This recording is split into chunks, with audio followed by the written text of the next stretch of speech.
From Actionable Ops, here's how to put Hermes inside your own software. Import it, call it, ship it. Hermes is a library, not just a CLI. Pip install it from the repo, then, from Run Agent, import AI Agent.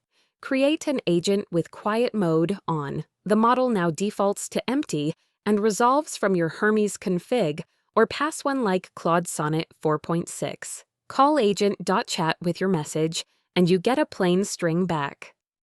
There's one rule when you embed it: always set quiet mode to true. Without it, the agent prints its terminal spinners and progress bars straight into your application's output, which is a mess in a web app or a script. Chat gives you the final string.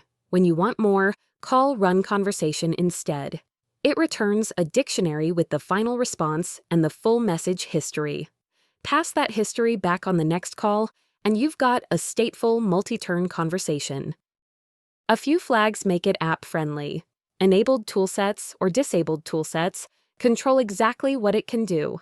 And for a clean, stateless endpoint, set skip memory and skip context files so it doesn't read your persistent memory or your agents.md on every request.